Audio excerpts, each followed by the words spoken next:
आज हम लोग भौतिक विज्ञान में गति, मोशन के विषय में जानेंगे। जैसा गति शाब्दिक अर्थ से ही आप अनुमान लगा सकते हैं कि गति अर्थात गति करना।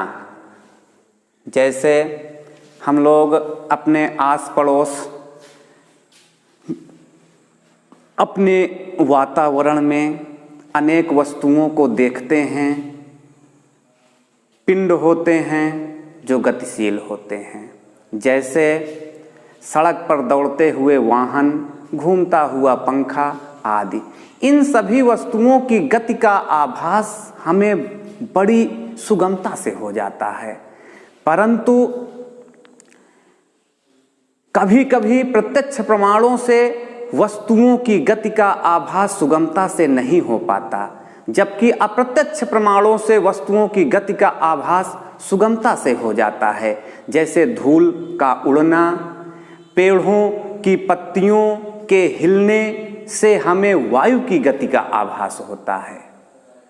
पेड़ की पत्तियां हिल रही हैं, धूल के कण उड़ रहे हैं, तो वायु की गति हो रही है, तभी तो उड़ रहे हैं। तो ये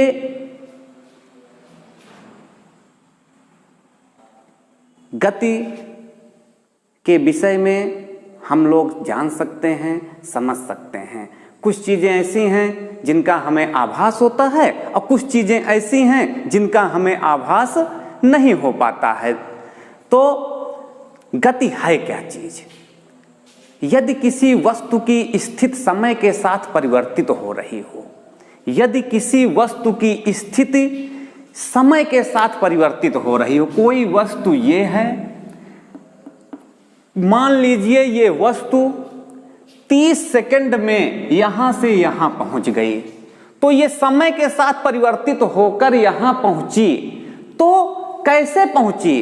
इसकी कोई एक निश्चित गति होगी। उस गति के कारण यह इस स्थान को छोड़कर इस स्थान पर पहुंची है। तो गति की परिभाषा हम इसके आधार पर बना सकते हैं कि यदि किसी वस्तु की स्थिति समय के साथ परिवर्तित हो रही हो तो वस्तु गतिशील कहलाती है। ये गतिशील है ये वस्तु, तब तो यहां से यहां पहुंच गई। लेकिन गति क्या है?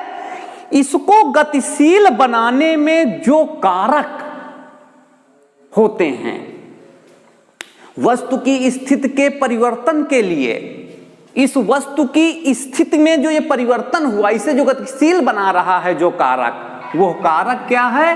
वो कारक गति है। वो कारक गति है।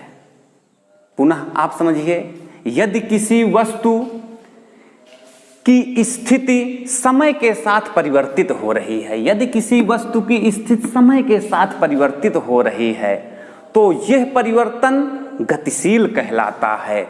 और इसे गतिशील बनाने में जो कारक, वस्तु की स्थिति के परिवर्तन के लिए जो कारक उत्तरदायी होता है, उसे हम गति कहते हैं, मोशन कहते हैं। गति की अवस्थाएं। अब इसके बाद हम लोग जानेंगे गति की अवस्था। गति की अवस्था।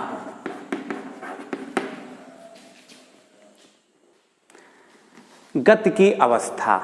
अब हम लोग जानेंगे गति की अवस्था। गति की दो अवस्थाएं होती हैं, एक विरामावस्था और एक गति अवस्था।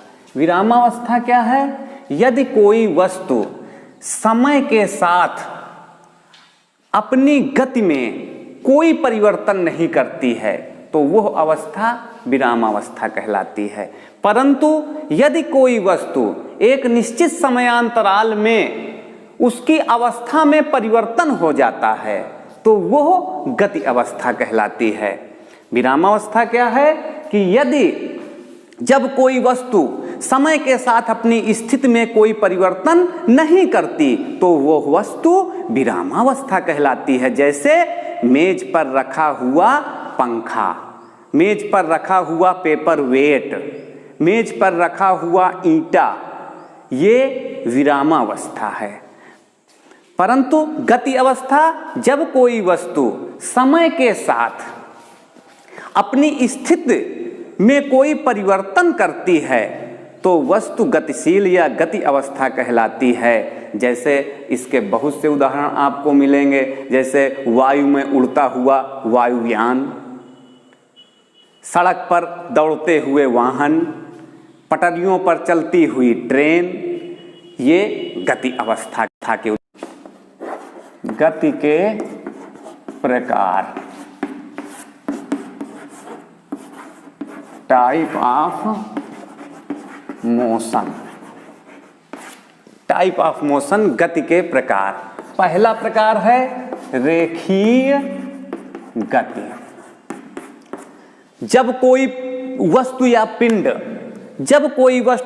पिंड एक सरल रेखा में गति करता है, एक सीधी रेखा में गति करता है, एक निश्चित समयांतराल में एक सीधी रेखा में गति करता है, तो इसे हम रेखीय गति या रैखिक गति कहते हैं। ऐसी वस्तु की गति जो एक सरल रेखा या सीधी रेखा में गति करती हो उसे रेखीय गति या रैखिक गति कहलाती है। जैसे किसी ऊंचाई से गिरता हुआ कोई पिंड, जब ऊंचाई से कोई ईंटा या ईंट या चाक हम ऊंचाई से फेंकते हैं तो वह वस्तु एक सीधी रेखा में नीचे धरती पर गिरती है, तो यह एक रेखीय गति कहलाता है। या सीधी सड़क पर दौड़ते हुए वाहन, ये भी एक रेखीय गति का उदाहरण है। अब दूसरा,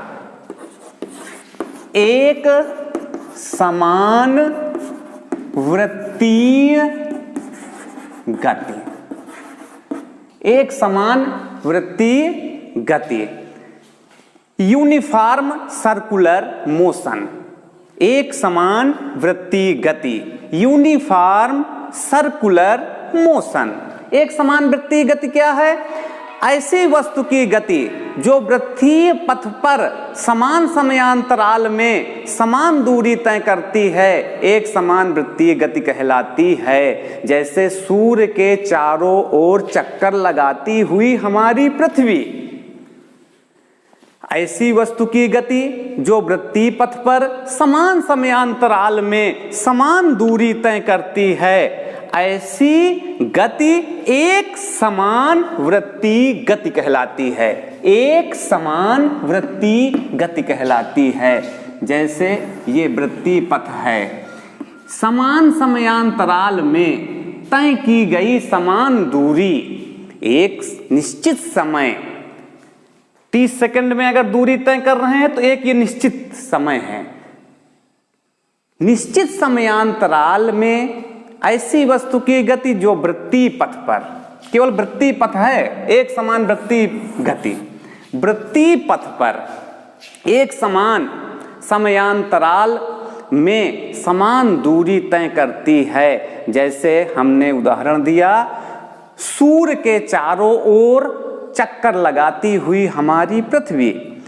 हमें पता है कि हमारी पृथ्वी सूर्य के चारों ओर एक निश्चित समयांतराल में अपना एक चक्कर पूरा कर लेती है, तो सूर्य के चारों ओर पृथ्वी द्वारा लगाई गई यह गति एक समान वृत्तीय गति कहलाती है।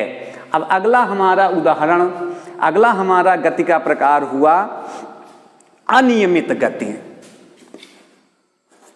अनियमित गति,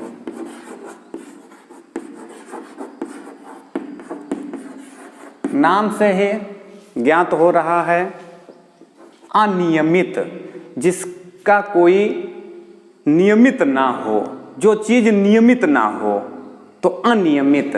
अनियमित गति, यदि किसी गतिमान वस्तु की दिशा में निरंतर परिवर्तन होता रहे, निरंतर समय दर समय उसमें परिवर्तन होता रहे, तो वह अनियमित गति कहलाती है। जैसे आप हवा में कीट पतंगों का उड़ना, तितली का उड़ना, आप देखिए उसका कोई निश्चित समय नहीं होगा, किस समय वो किस दिशा में कहां पर उड़ जाएगी, कोई उसका एक निश्चित दिशा, एक निश्चित परिमाण नहीं होता है। तो यह गति अनियमित गति कहलाती है। अगला आता है दोलनीय गति। दोलनीय गति, दोलनीय गति का आप उदाहरण जैसे सरल लोलक है। सरल लोलक एक दोलनीय गति का उदाहरण है। पेंडुलम की गति, झूले की गति, यह एक दोलनीय गति के उदाहरण है। यानी यदि कोई गतिशील पिंड किसी निश्चित बिंदु के इधर उधर, कोई गतिशील